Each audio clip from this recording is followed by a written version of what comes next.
Sir, with your permission, I rise to lay on the table a copy each of the following papers, Hindi and English versions, under Article 281 of the Constitution, Report for 2026 to 2031, Volume 1, Main Report of the 16th Finance Commission.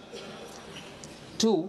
Report for 2026-2031, Volume 2, Annexures of the 16th Finance Commission.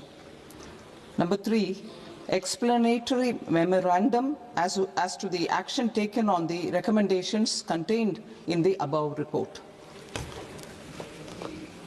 Item number 2, माननीय वित्त मंत्री Nirmala Sitharaman ji.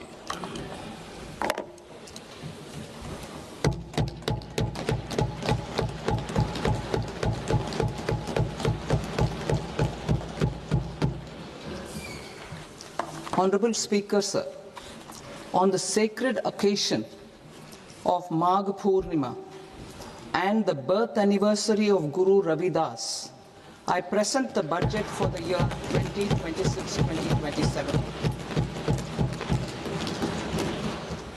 Since we assumed office 12 years ago, India's economic trajectory has been marked by stability, fiscal discipline, sustained growth, and moderate inflation. This is the result of conscious choices we have made, even in times heightened uncertainty and disruption. Our government, led by Honorable Prime Minister Modi, has decisively and consistently chosen action over ambivalence, reform over rhetoric, and people over populism. We have pursued far-reaching structural reforms, fiscal prudence and monetary stability, whilst maintaining a strong thrust on public investment. Keeping Atmanirbharta as a lodestar, we have built domestic manufacturing capacity, energy security, and reduced critical import dependencies. Simultaneously, we have ensured that citizens benefit from every action of the government, undertaking reforms to support employment generation, agricultural productivity, household purchasing power, and universal services to people. These measures have delivered a high growth rate of around 7% and helped us make substantial strides in poverty reduction and improvement in the lives of our people. Today, we face an external environment in which trade and multilateralism are imperiled and access to resources and supply chains are disrupted. New technologies are transforming production systems while sharply increasing demands on water, energy, and critical minerals. India will continue to take confident steps towards Vikasit Bharat, balancing ambition with inclusion. As a growing economy with expanding trade and capital needs, India must also remain deeply integrated with global markets, exporting more and attracting stable long-term investment. As I begin Part A, I want to express my gratitude to the people for standing firmly with us as we forge our way together towards becoming one of the largest economies of the world.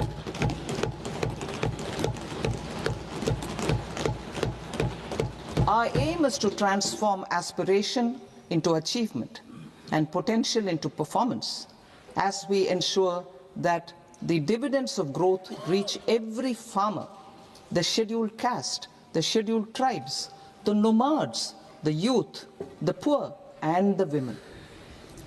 In Vikasit Bharat Young Leaders Dialogue 2026, several innovative ideas were shared with our Prime Minister, which have inspired many of the proposals, making this a unique Yuva Shakti-driven budget. Our government's sankalp is to focus on our poor, underprivileged, and the disadvantaged. To deliver on this sankalp, And given that this is the first budget prepared in Kartavya Bhavan, we are inspired by three Kartavya. Our first Kartavya is to accelerate and sustain economic growth by enhancing productivity and competitiveness and building resilience to volatile global dynamics. Our second Kartavya is to fulfill aspirations of our people and build their capacity, making them strong partners in India's path to prosperity. Our third Kartavya, aligned with our vision of Sabka Saath, Sabka Vikas, is to ensure that every family, community, region, and sector has access to resources, amenities, and opportunities for meaningful participation. This threefold approach requires a supportive ecosystem. The first requirement is to sustain the momentum of structural reforms, continuous, adaptive, and forward-looking. Second, a robust and resilient financial sector is central to mobilizing savings, allocating capital efficiently, and managing risks. Third, cutting-edge technologies, including AI applications, can serve us as force multipliers for better governance. Reform Express. Our government has undertaken comprehensive reforms towards creating employment, boosting productivity, and accelerating growth. After the Prime Minister's announcement on Independence Day in 2025, over 350 reforms have been rolled out. This includes GST simplification, notification of labor codes, and rationalization of mandatory quality control orders. High-level committees have been formed, and in parallel, the central government is working with the state governments on deregulation and reducing compliance requirements. The Reform Express is well on its way and will maintain its momentum to help us fulfill our Kartavya. I now move to specific proposals. Under our first Kartavya, to accelerate and sustain economic growth, I propose interventions in 6 areas. 1. Scaling up manufacturing in 7 strategic and frontier sectors. 2. Rejuvenating legacy industrial sectors. 3. Creating champion MSMEs. 4. Delivering a powerful push for infrastructure. 5. Ensuring long-term security and stability. And 6. Developing city economic regions. Scaling up of manufacturing in 7 strategic and frontier sectors. Biopharma Shakti, meaning biopharma strategy for health advancement through knowledge, technology, and innovation. India's disease burden is observed to be shifting towards non-communicable diseases like diabetes, cancer, and autoimmune disorders. Biologic medicines are key to longevity and quality of life at affordable costs.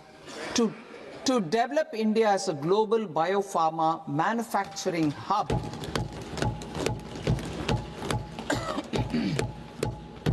I propose the Biopharma Shakti with an outlay of 10,000 crores over the next 5 years. This will build the ecosystem for domestic production of biologics and biosimilars.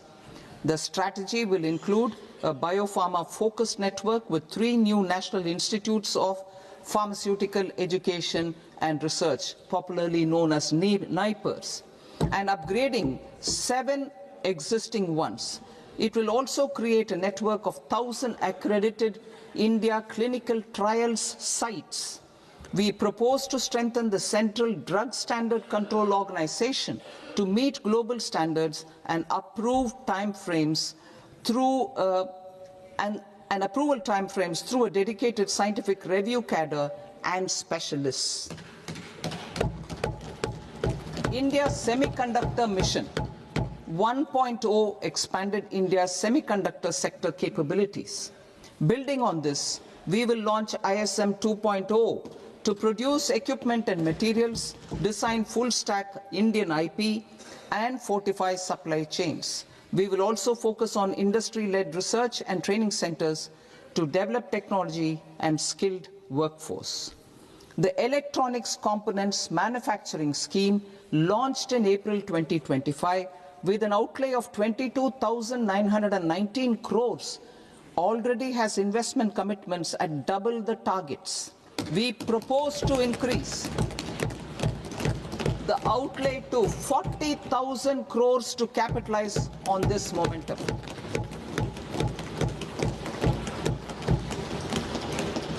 A scheme for rare earth permanent magnets was launched in 2025 November. We now propose to support the mineral-rich states of Odisha, Kerala, Andhra Pradesh, and Tamil Nadu to establish dedicated rare earth corridors to promote mining, processing, research, and manufacturing. To enhance domestic chemical production and reduction import dependency and reduce import dependency, we will launch a scheme to support states in establishing 3 dedicated chemical parks through challenge route on a cluster-based plug-and-play model. Strong capital goods.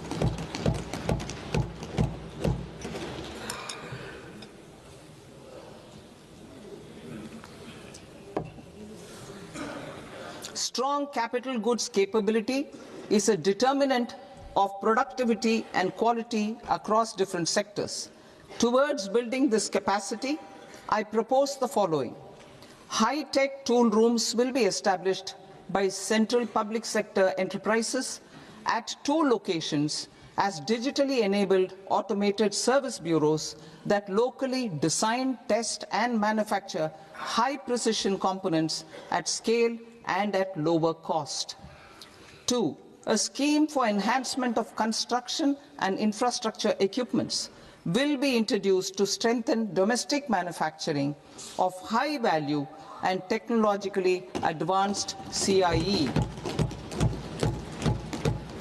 This can range from lifts in a multi-storied apartment or firefighting equipment in multiplexes, large or small, and to tunnel boring equipments for building metros and high-altitude roads. I also propose a scheme for container manufacturing to create a globally competitive container manufacturing ecosystem with a budgetary allocation of 10,000 crores over a 5-year period. For the labor-intensive textile sector, I propose an integrated program with 5 subparts. 1. The National Fiber Scheme for self-reliance in natural fibers, such as silk, wool, and jute, man-made fibers, and new-age fibers.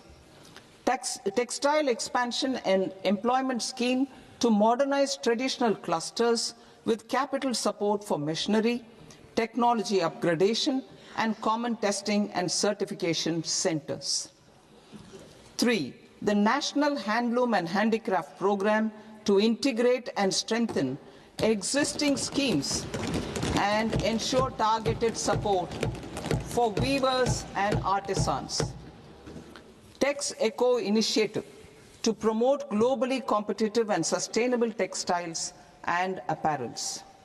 Samarth 2.0 to modernize the upgrade the textile skilling ecosystem through collaboration with industry and academic institutions. Further, I propose to set up mega textile parks in challenge mode They can also focus on bringing value addition to technical textiles. I propose to launch the Mahatma Gandhi Gram Swaraj initiative to strengthen khadi, handloom and handicrafts.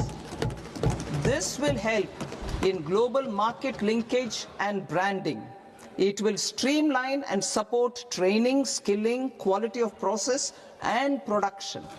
This will benefit our weavers, village industries, One District, One Product ODOP initiative and also our rural youth. India has the potential to emerge as a global hub for high quality, affordable sports goods.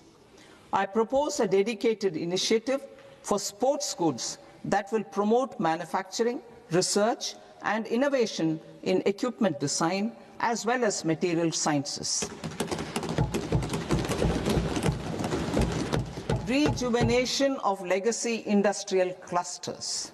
I propose to introduce a scheme to revive 200 legacy industrial clusters to improve their cost competitiveness and efficiency through infrastructure and technology upgradation. Creating champion SMEs and supporting micro enterprises.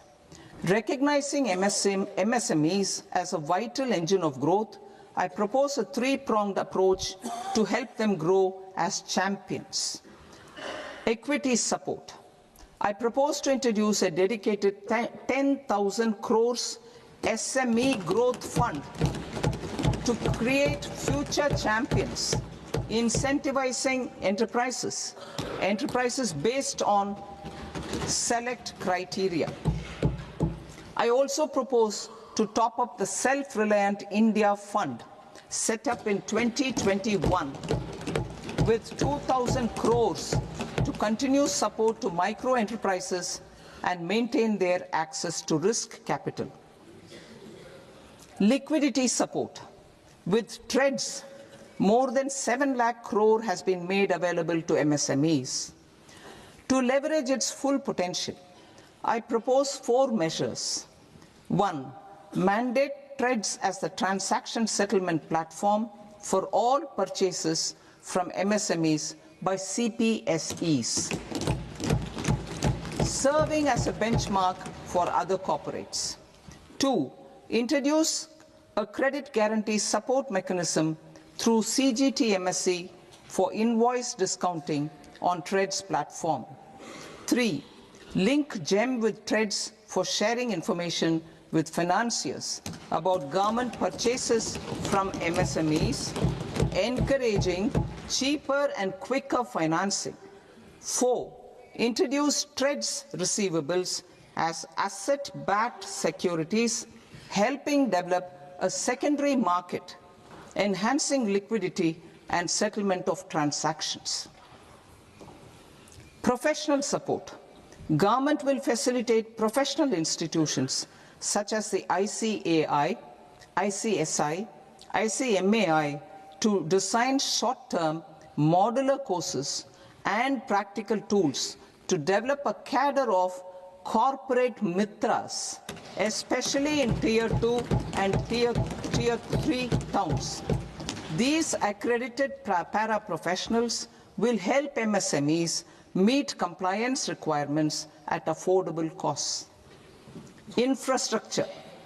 During this past decade, our government has undertaken several initiatives for large-scale enhancement of public infrastructure, including through new financing instruments such as Infrastructure Investment Trust (InvITs) and Real Estate Investment Trust (REITs), and institutions like NIIF and NABFID. We shall continue to focus on developing infrastructure in cities with over 5 lakh population, that is Tier 2, Tier 3 cities, which have expanded to become growth centers. Public capital expenditure has increased manifold from 2 lakh crore in 2014-15 to an allocation of 11.2 lakh crore in BE 25-26. In this coming year, that is financial year 2026-27, I propose to increase it to 12.2 lakh crores to continue the momentum. To strengthen the confidence of private developers regarding risks during infrastructure development and construction phase, I propose to set up an infrastructure risk guarantee fund to provide prudentially calibrated partial credit guarantee to lenders. Over the years, RITES have emerged as a successful instrument for asset monetization. I propose to accelerate recycling of significant real estate assets of the CPSEs through the setting up of dedicated RITES. To promote environmentally sustainable movement of cargo, I propose to 1. Establish new dedicated freight corridors connecting Dankuni in the east to Surat in the west. Operationalize 20 new national waterways over the next 5 years. Starting with National Waterways 5 in Orissa to connect mineral-rich areas of Talcher and Angul and industrial centers like Kalinga Nagar to the ports of Paradeep and Dhamra. Training institutes will be set up as regional centers of excellence for development of required manpower for these waterways. This will benefit youth in the entire stretch of the waterways to train and acquire skills. Further, a ship repair ecosystem catering to inland waterways will also be set up at Varanasi and Patna. And C, launch a coastal cargo promotion scheme for incentivizing a modal shift from rail to road to increase the share of inland waterways and coastal shipping from 6% to 12% by 2047. To enhance last mile and remote connectivity and promote tourism, I propose to give incentives to indigenize manufacturing of seaplanes. A seaplane VGF scheme will be also introduced to provide support for operations. Carbon capture, utilization and storage. Aligning with the roadmap launched in December 2025, the carbon capture, utilization and storage technologies at scale will achieve higher readiness and in end-use application across 5 industrial sectors, including power, steel, cement, refineries, and chemicals. An outlay of 20,000 crore is proposed over the next 5 years for this purpose. City economic regions. Cities are India's engines of growth, innovation, and opportunities. We shall now focus on Tier 2, Tier 3 cities, and even temple towns, which need modern infrastructure and basic amenities. This budget aims to further amplify the potential of cities to deliver the economic power of agglomerations by mapping city economic regions based on their specific growth drivers. An allocation of 5,000 crore per CER over 5 years is proposed for implementing their plans through a challenge mode with a reform cum result-based financing mechanism. In order to promote environmentally sustainable passenger systems, we will develop 7 high-speed rail corridors between cities as growth connectors, namely Mumbai to Pune, Pune to Hyderabad, Hyderabad to Bengaluru, Hyderabad to Chennai, Chennai to Bengaluru, Delhi to Varanasi, Varanasi to Siliguri.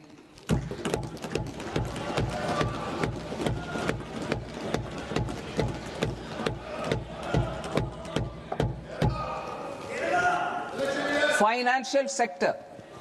The Indian banking sector today is characterized by strong balance sheet, historic highs in profitability, improved asset quality, and coverage exceeding 98% of villages in the country. At this juncture, we are well placed to futuristically evaluate the measures needed to continue on the path of reform-led growth of this sector. I propose setting up a high-level committee on banking for Vikasit Bharat.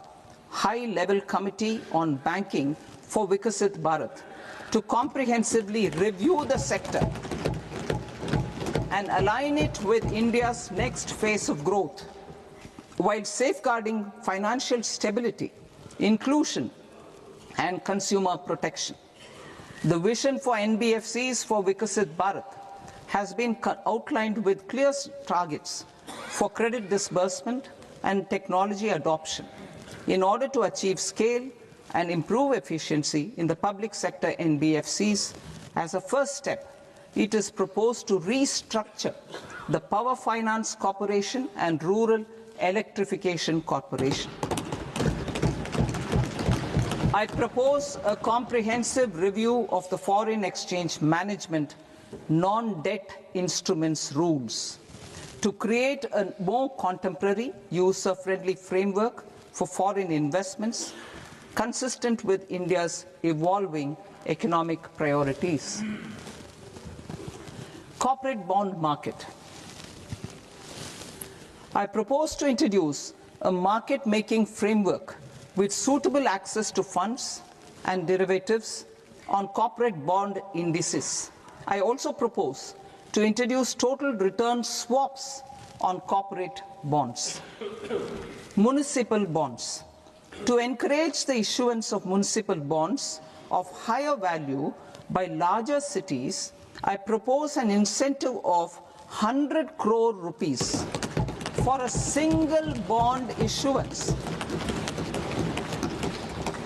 100 crore rupees for a single bond issuance of more than 1,000 crore. The current scheme under Amrit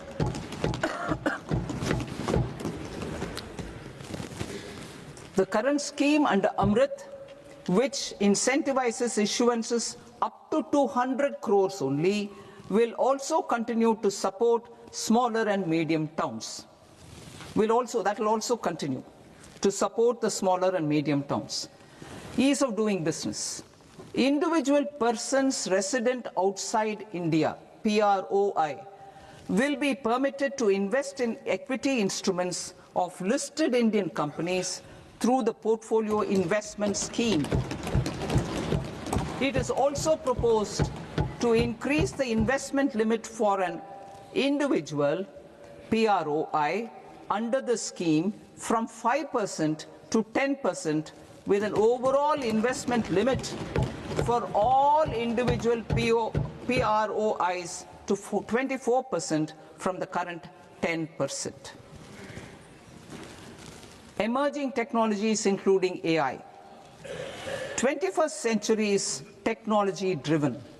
Adoption of technology is for the benefit of all people. Farmers in the field, women in STEM, youth keen to upskill, and Divyangjan to access newer opportunities. The government has taken several steps to support new technologies through AI Mission, National Quantum Mission, Anusandhan National Research Fund, and Research and Development and Innovation Fund. Our second kartavya is to fulfill aspirations and build capacities. Close to 25 crore individuals have come out of multi-dimensional poverty through a decade of our government's sustained and reform-oriented efforts.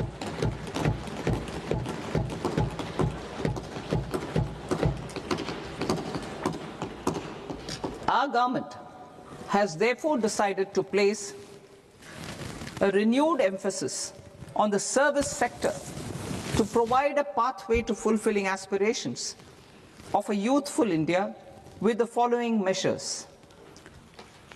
I propose to set up a high-powered Education to Employment and Enterprises Standing Committee to recommend measures that focus on services sector as a core driver of Vikasit Bharat. This will make us a global leader in services with a 10% global share by 2047. The committee will prioritize areas to optimize the potential for growth, employment, and exports. They will also assess the impact of emerging technologies, including AI, on jobs and skill requirements and propose measures thereof. To create a range of skilled career pathways, a new range of skilled career pathways for our youth, I propose interventions in the following sectors. Health. Existing institutions for allied health professionals will be upgraded and new AHP institutions established in private and government sectors. This will cover 10 selected disciplines, including optometry, radiology, anesthesia, OT technology, applied psychology and behavioral health, and add 1 lakh AHPs over the next 5 years. A strong care system covering geriatric and allied care services will be built. A variety of NSQF-aligned programs will be developed to train multi-skilled caregivers, combining core care and allied skills such as wellness, yoga, and operation of medical assistive devices. In the coming year, 1.5 lakh caregivers will be trained.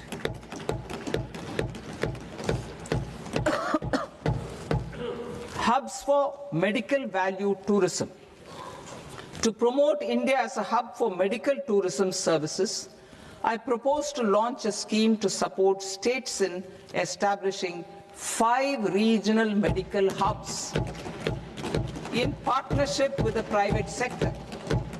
These hubs will serve as integrated healthcare complexes that combine medical, educational, and research facilities.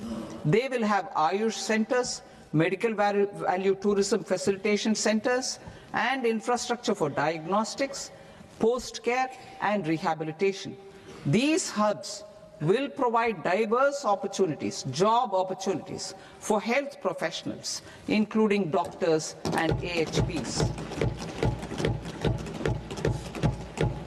Ancient Indian yoga, already respected in several parts of the world, was given a mass global recognition when Honorable Prime Minister took it to the UN. Post-COVID, Ayurveda gained a similar global acceptance and recognition. Exporting quality Ayurveda products helps farmers who grow the herbs and youth who process the products. To meet growing global demand, a few more steps are being taken. I propose to 1. Set up 3 new All India Institutes of Ayurveda. 2. Upgrade Ayush pharmacies and drug testing labs for higher standards of certification ecosystem and make available more skilled personnel. 3. Upgrade the WHO Global Traditional Medicine Center in Jamnagar to bolster evidence-based research, training, and awareness for traditional medicine.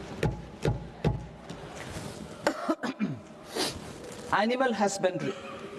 Livestock contributes to close to 16% of farm income, including of poor and marginal households.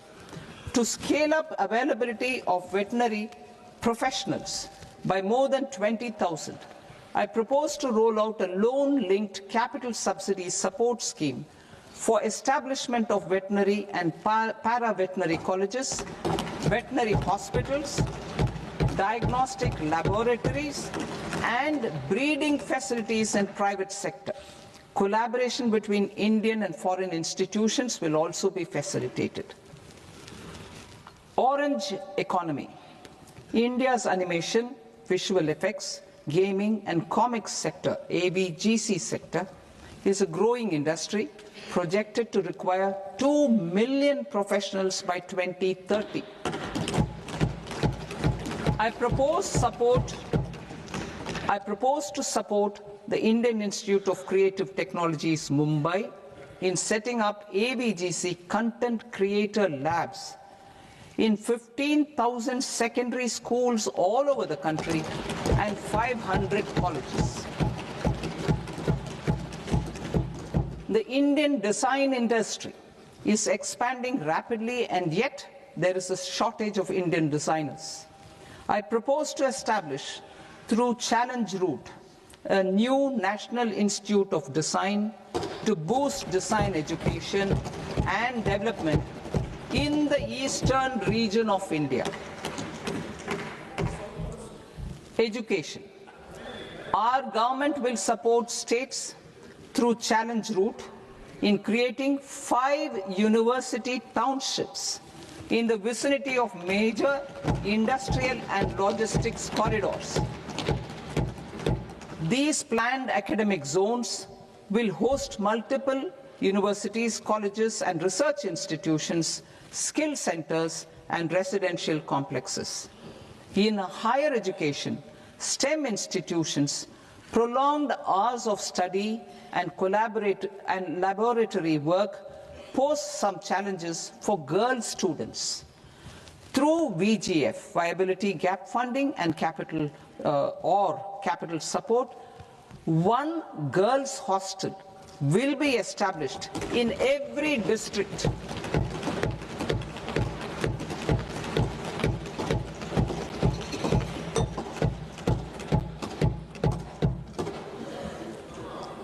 To promote astrophysics and astronomy via immersive experiences, 4 telescope infrastructure facilities will be set up or upgraded. The National Large Solar Telescope, the National Large Optical Infrared Telescope, the Himalayan Chandra Telescope, and the Cosmos 2 Planetarium. Tourism. The tourism sector has the potential to play a large role in the employment generation, forex earnings, and expanding the local economy. I propose to set up a National Institute of Hospitality by upgrading the existing National Council for Hotel Management and Catering Technology. It will function as a bridge between academia, industry, and government. I also propose a pilot scheme for upskilling 10,000 guides in 20 iconic tourist sites through a standardized, high-quality, 12-week training course in hybrid mode in collaboration with the Indian Institute of Management. A national destination digital knowledge grid will be established to digitally document all places of significance, cultural, spiritual, and heritage. This initiative will create a new ecosystem of jobs for local researchers, historians, content creators, and technology partners. India has the potential and opportunity to offer world-class trekking and hiking experience. We will develop ecologically sustainable mountain trails in Himachal Pradesh, Uttarakhand, and Jammu Kashmir. Also in Araku Valley in the Eastern Ghats and Podigai Malai in the Western Ghats. Turtle trails along key nesting sites in the coastal areas of Odisha, Karnataka, and Kerala. And 3 bird watching trails along the Pulikat Lake in Andhra Pradesh, Tamil Nadu. It's on the border. Under the visionary leadership of Honorable Prime Minister, we established the International Big Cat Alliance in 2024. This year, India is hosting the first ever Global Big Cat Summit, where heads of governments and ministers from 95 range countries will deliberate on collective strategies for conservation. Heritage and culture tourism. I propose to develop 15 archaeological sites, including Lothal, Dholavira, Rakhi Gadi, Adichanallur, Sarnath, Hastinapur, and Leh Palace into vibrant experiential cultural destinations. Excavated landscapes will be open to the public through curated walkways.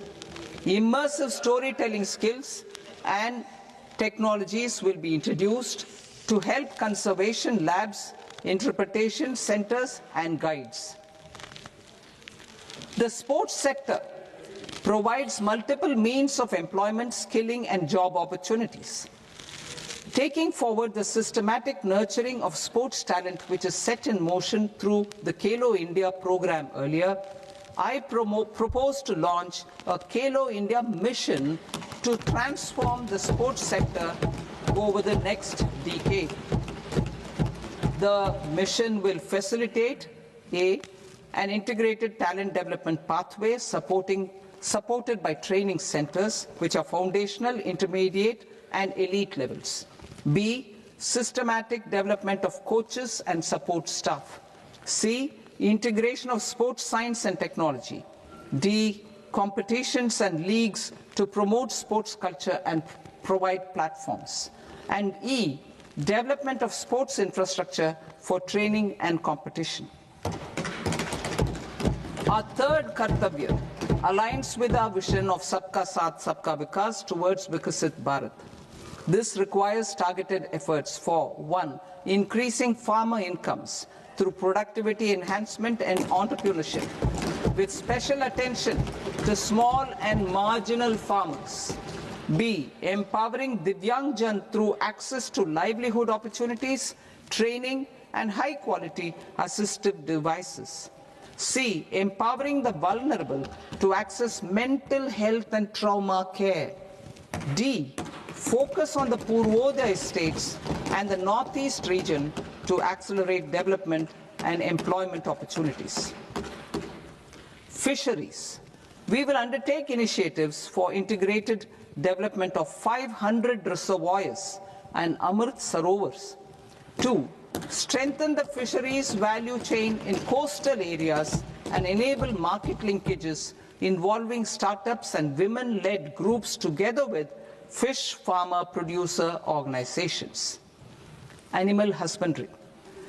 To provide quality employment opportunities in rural and peri-urban areas, we will support the animal husbandry sector in entrepreneurship development through A, credit-linked subsidy program, B, scaling up and modernization of livestock enterprises, C, enhanced creation of livestock, dairy, and poultry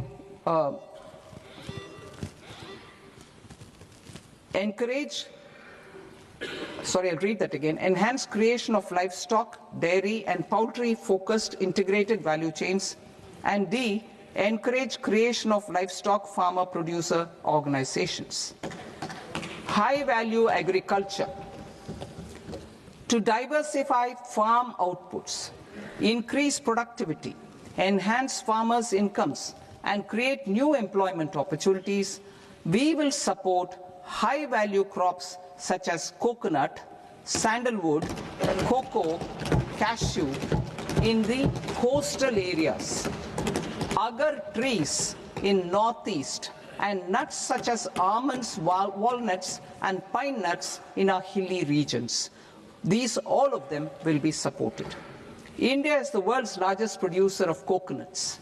About 30 million people, including nearly 10 million farmers, depend on coconuts for their livelihood. To further enhance competitiveness in coconut production, I propose a coconut promotion scheme to increase production and enhance productivity through various interventions, including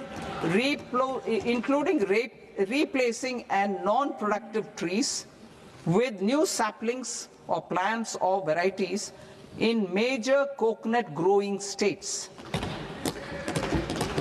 A dedicated program is proposed for Indian cashew and cocoa to make India self-reliant in raw cashew and coconut production and processing, enhance export competitiveness, and transform Indian cashew and Indian cocoa into premium global brands by 2030.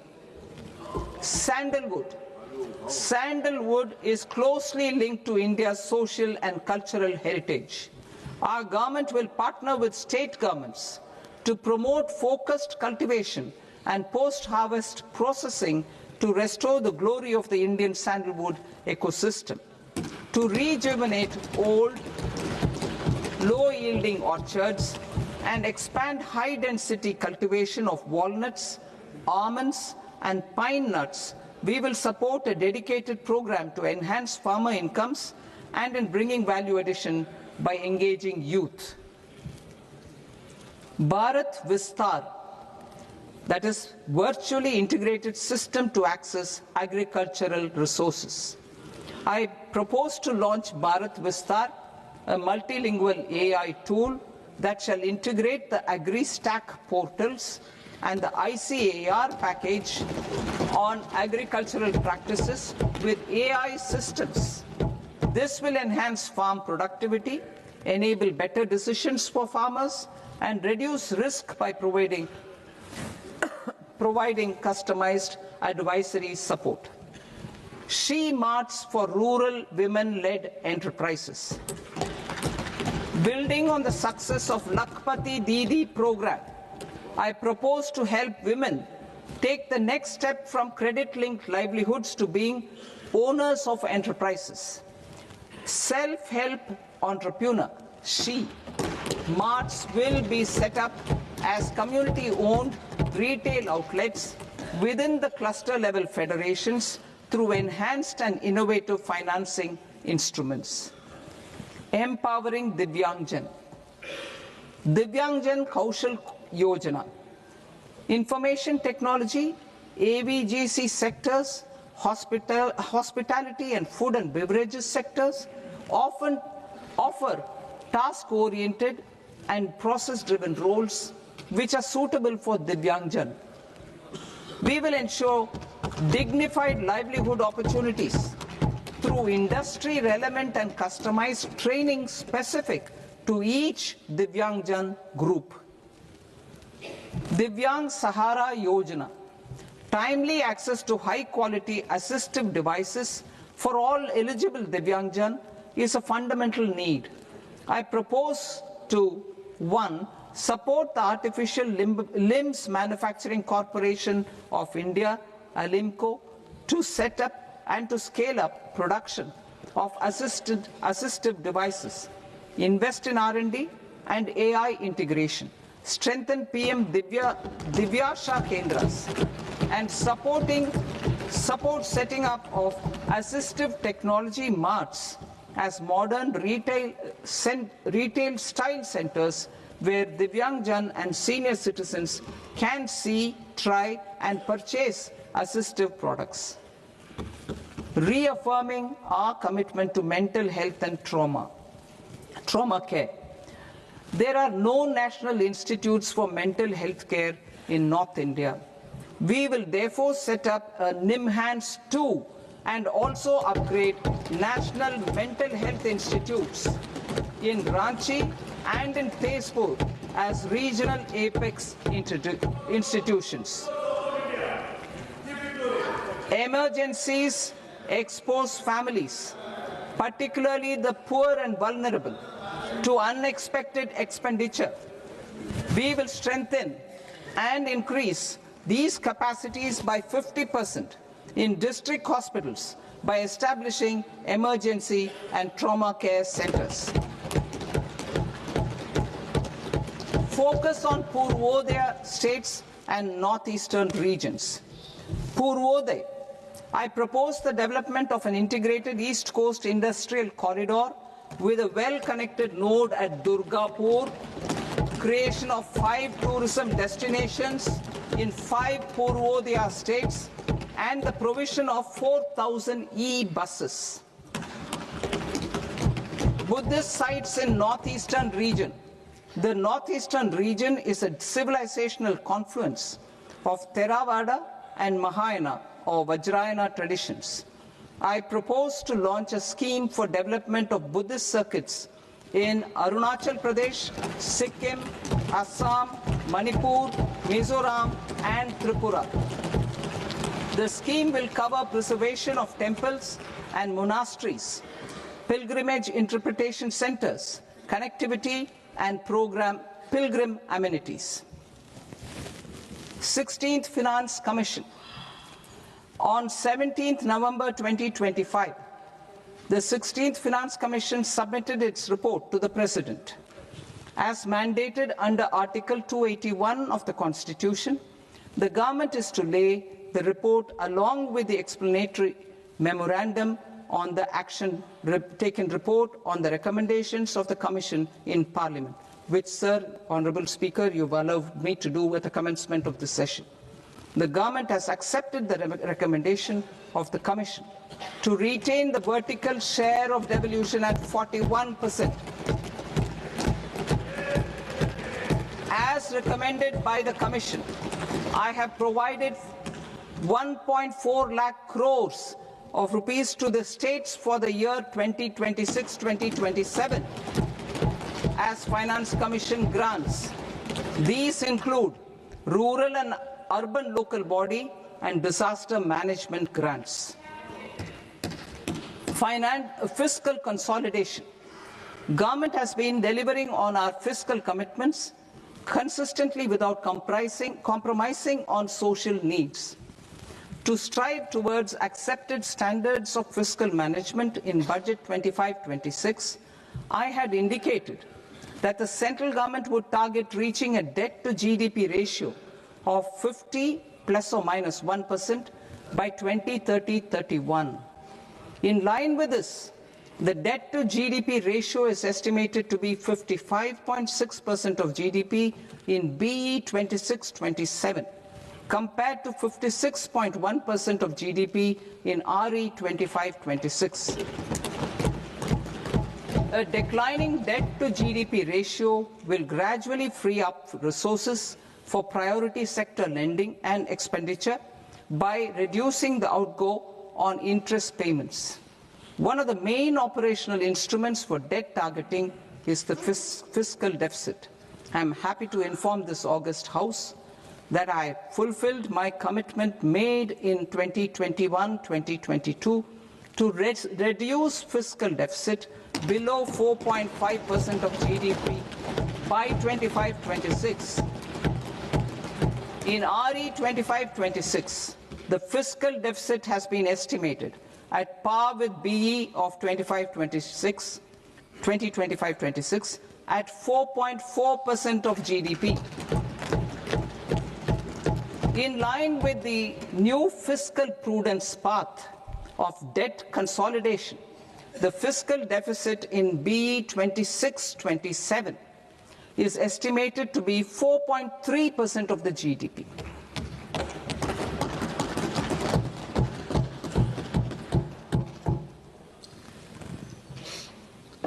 The revised estimates of the non-debt receipts are 34 lakh crore rupees, of which the centre's net tax receipts are 26.7 lakh crore.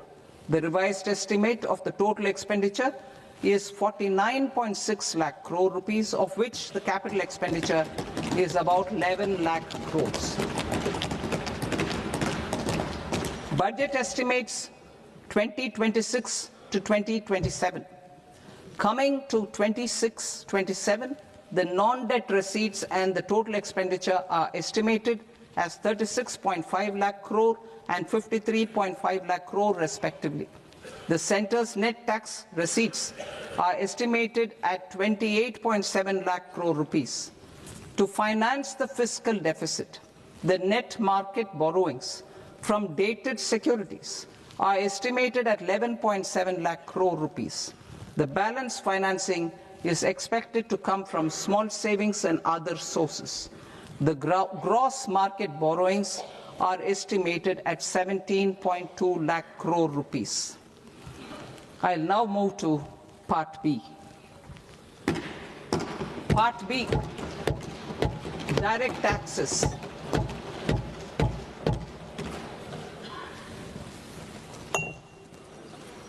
Honorable Speaker, sir, I now present my proposals on direct taxes. New Income Tax Act. In July 2024, I announced a comprehensive review of the Income Tax Act 1961. This was completed in a record time, and the Income Tax Act 2025 will come into effect from 1st April 2026. The simplified income tax rules and forms will be notified shortly, giving adequate time to taxpayers to acquaint themselves with its requirements. The forms have been redesigned such that ordinary citizens can comply without difficulty. Ease of living. I propose that any interest awarded by the Motor Accident Claims Tribunal to a natural person will be exempt from income tax, and any TDS on this account will be done away with. I propose to reduce TCS rate on the sale of overseas tour program package from the current 5% and 20% to 2% without any stipulation of amount. I propose to reduce TCS rate for pursuing education and for medical purposes under the Liberalized Remittance Scheme, popularly known as LRS, from 5% to 2%. Supply of manpower services is proposed to be specifically brought within the ambit of payment to contractors for the purpose of TDS to avoid ambiguity. Thus, TDS on these services will be at the rate of either 1% or 2% only. I propose a scheme for small taxpayers, wherein a rule-based automated process will enable obtaining a lower or nil deduction certificate instead of filing an application with the assessing officer. For the ease of taxpayer holding securities in multiple companies, I propose to enable depositories to accept Form 15G or Form 15H from the investor and provide it directly to various relevant companies. I propose to extend time available for revising returns from 31st December to up to 31st March with the payment of a nominal fee. I also propose to stagger the timeline for filing of tax returns. Individuals with ITR 1 and ITR 2 returns will continue to file till 31st July, and non-audit business cases or trusts are proposed to be allowed time till 31st August. TDS on sale of immovable property by a non-resident is proposed to be deducted and deposited through resident buyers and his or her PAN-based challan instead of requiring a TAN, which is a temporary accounting number. To address practical issues of small taxpayers like students, young professionals, tech employees, relocated NRIs, and such others, I propose to introduce a one-time 6-month foreign asset disclosure scheme for these taxpayers to disclose income or assets below a certain size. This scheme would be applicable for two categories of taxpayers, namely A, who did not disclose their overseas income or assets, and B, who disclosed their overseas income and or paid due tax but could not declare the asset acquired. For category A, the limit of undisclosed income or asset is proposed to be up to 1 crore rupees. they need to pay 30% of fair market value of asset or 30% of undisclosed income as tax and 30% as additional income tax in lieu of penalty and would thereby get immunity from prosecution. For category B, asset value is proposed to be up to 5 crore rupees. Here, immunity from both penalty and prosecution will be available with a payment of fee of 1 lakh rupees. Rationalizing penalty and prosecution. Multiplicity of proceedings are hindrance to the ease of doing business. I propose to integrate assessment and penalty proceedings by way of a common order for both. There will be no interest liability on the taxpayer on the penalty amount for the period of appeal before the first appellate authority, irrespective of the outcome of appeal process. Further, quantum of prepayment is being reduced from 20% to 10% and will continue to be calculated only on core tax demand. As an additional measure for reducing litigation, I propose to allow taxpayers to update their returns even after reassessment proceedings have been initiated, and an additional 10% tax rate over and above the rate applicable for the relevant year. The assessing officer will then use only this updated return in his proceedings. There is already a framework for immunity from penalty and prosecution in the cases of underreporting. I propose to apply this framework for immunity to misreporting too. However, in such a case, the taxpayer will need to pay 100% of the tax amount as an additional income tax over and above the tax and interest due. Penalties for certain technical defaults, such as failure to get accounts audited, non-furnishing of transfer pricing audit report, and default in furnishing statement for financial transactions are proposed to be converted into fee.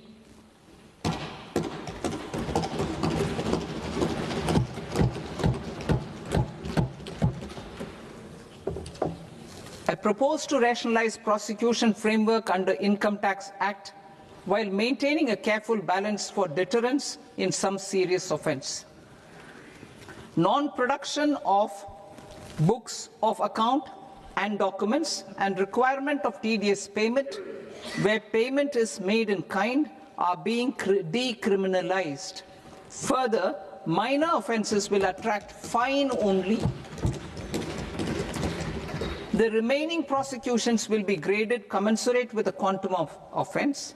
They will entail only simple imprisonment with maximum imprisonment reduced to 2 years and power to courts to convert even those into fines. There is no penalty. There is no penalty presently for non-disclosure of non-immovable foreign assets with aggregate value less than 20 lakh rupees. I propose to also provide them with immunity from prosecution with retrospective effect from 1/10/2024.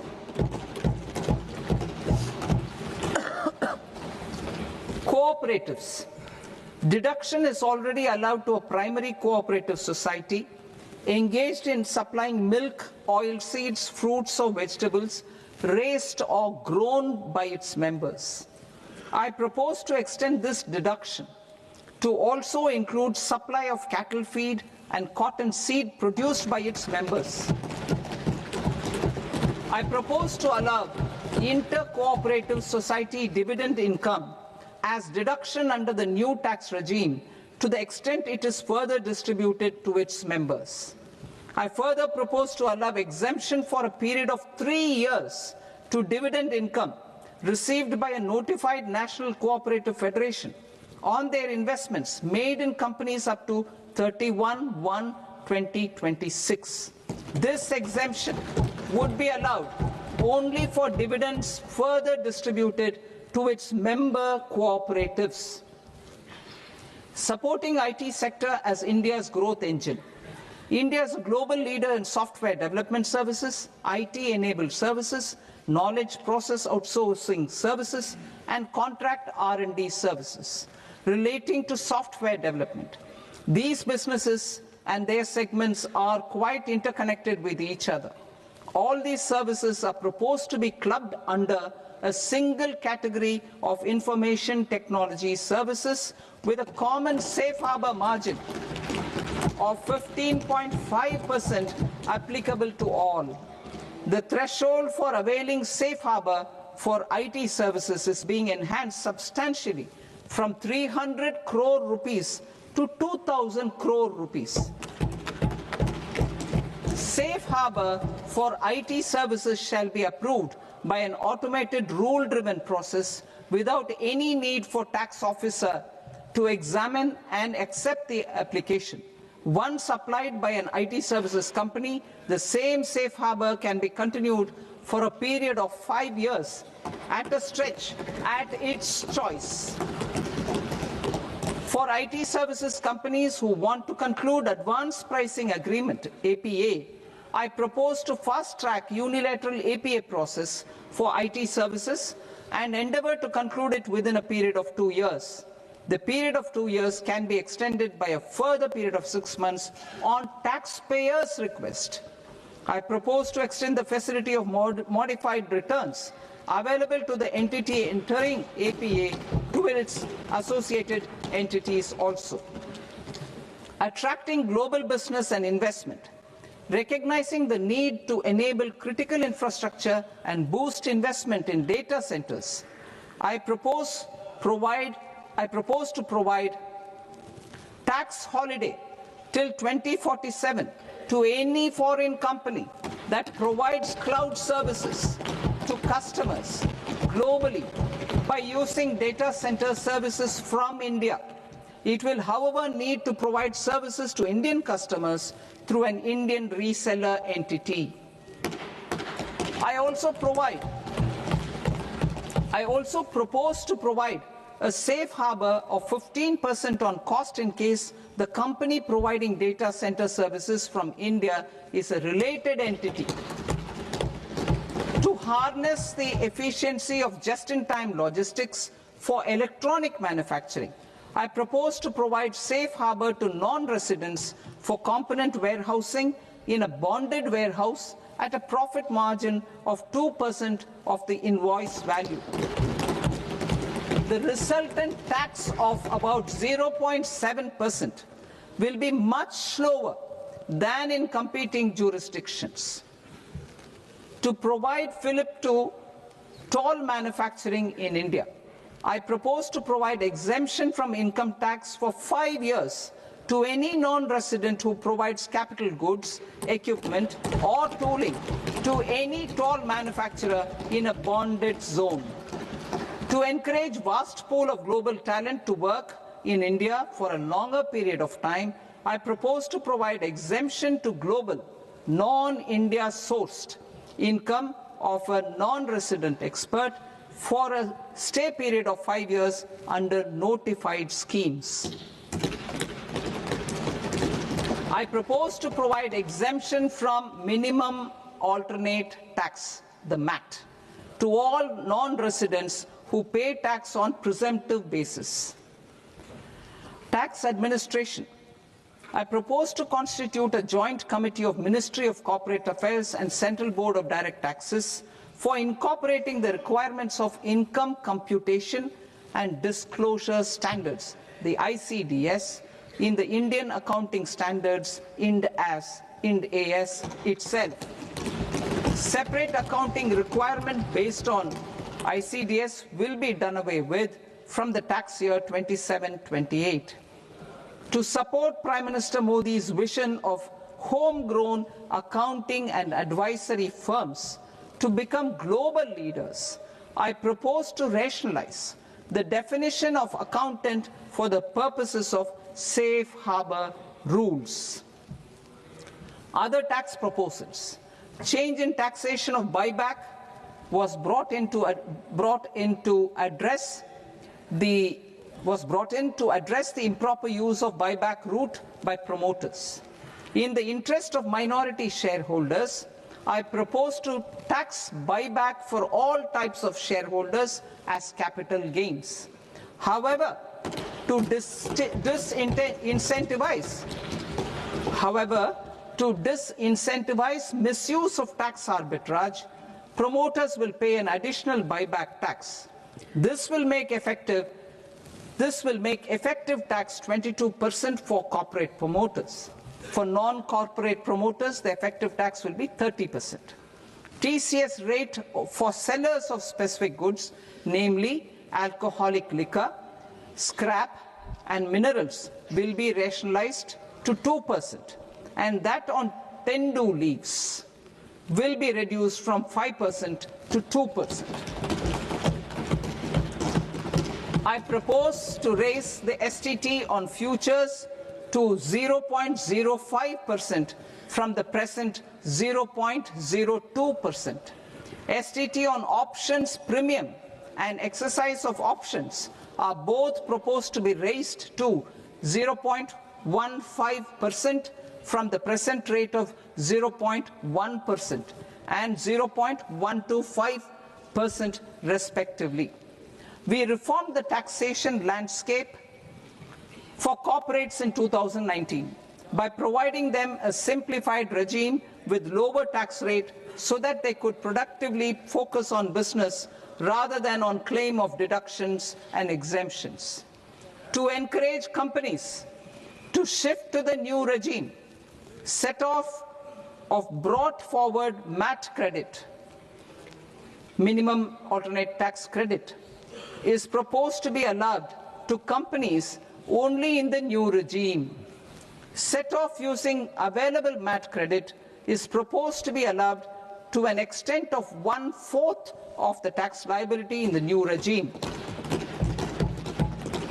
MAT is proposed to be made final tax, so there will be no further credit accumulation from 1st April 2026.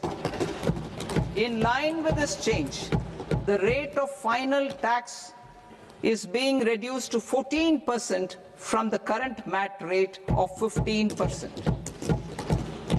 The brought forward MAT credit of taxpayers accumulated till 30th March 2026 will continue to be available to them for set-off as above. Indirect taxes. I shall now take up proposals related to indirect taxes.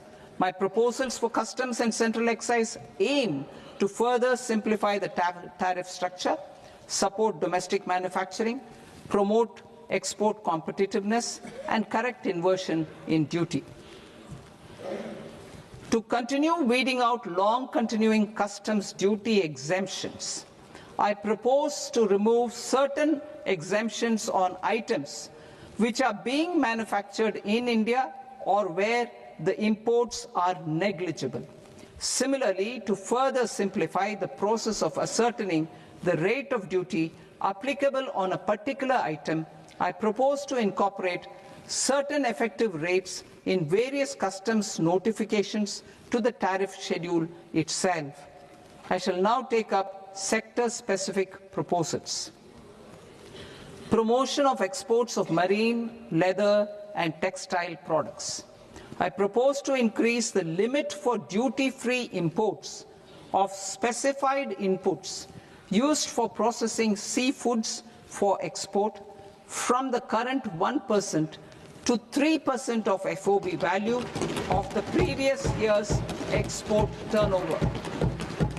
I also propose to allow duty-free imports of specified inputs, which is currently available for exports of leather or synthetic footwear, to exports of shoe uppers as well. I propose to extend the time period for export of final product from the existing 6 months to 1 year for exporters of leather or textile garments, leather or synthetic footwear, and other leather products. Energy transition and security.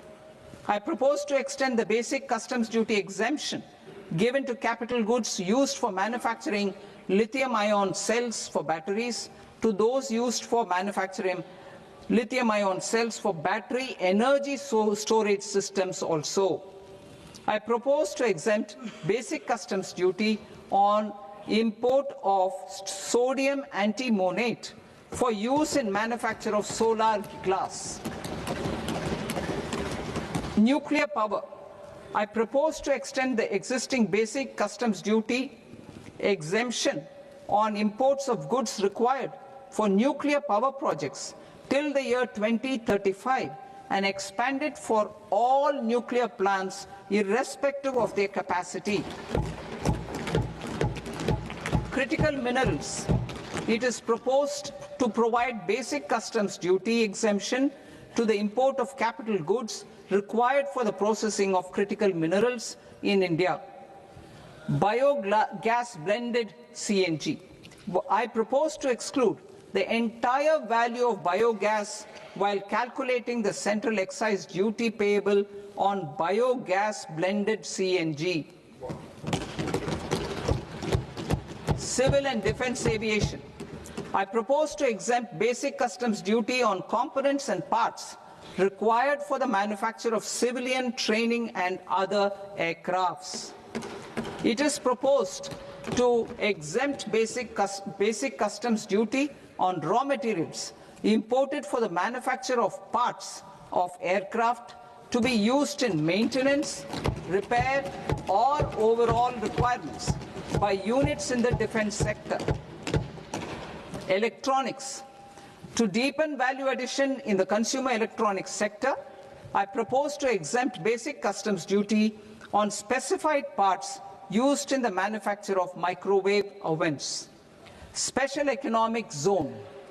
To address the concerns arising about utilization of capacity by manufacturing units in the special economic zones due to global trade disruptions, I propose as a special one-time measure to facilitate sales by eligible manufacturing units in SEZs to the domestic tariff area at concessional rates of duty.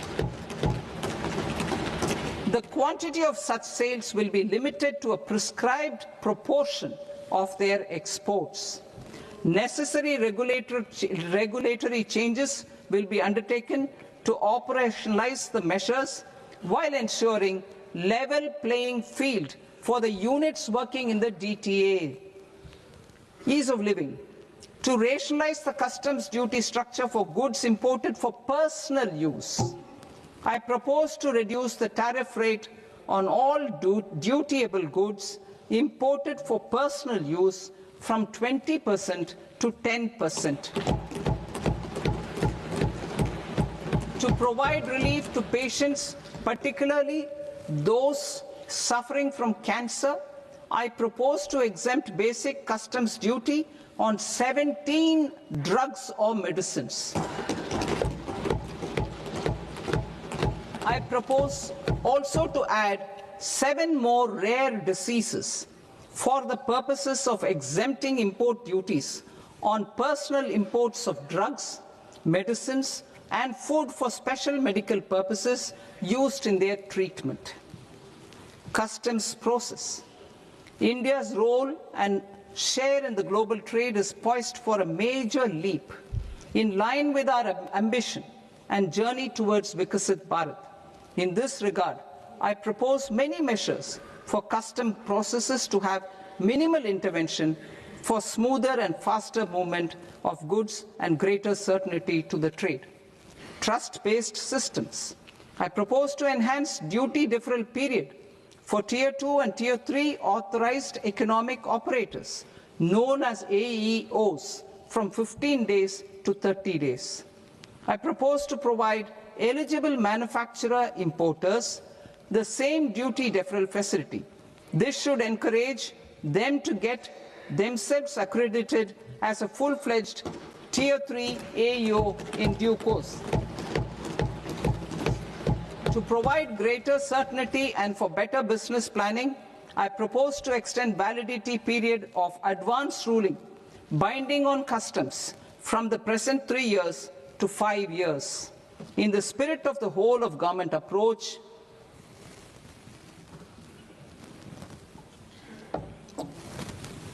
Government agencies will be encouraged to leverage AEO accreditation for preferential treatment in clearing their cargo.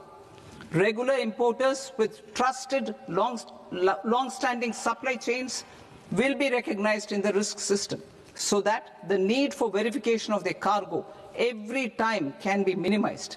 Export cargo using electronic sealing. Export cargo using electronic sealing will be provided through clearance from the factory premises to the ship. For import of goods not needing any compliance, filing of bill of entry by a trusted importer and arrival of goods will automatically notify customs for completing their clearance formalities. This will enable goods to be released immediately on arrival. The customs warehouse framework will be transformed into a warehouse operator-centric system with a self-declarations, electronic tracking, and risk-based audit. These reforms will move away from the current system of officer-dependent approvals and reduce transaction delays and compliance costs. Ease of doing business. Approvals required for cargo clearance from various government agencies will be seamlessly processed through a single and interconnected digital window by the end of the financial year.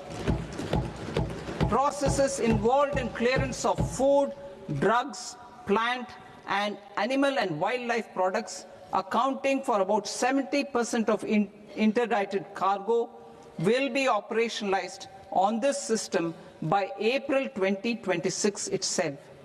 For goods not having any compliance requirement, clearance will be done by customs immediately after online registration is completed by the importer, subject to the payment of duty. Customs integrated system will be rolled out in 2 years as a single integrated and scalable platform for all customs processes.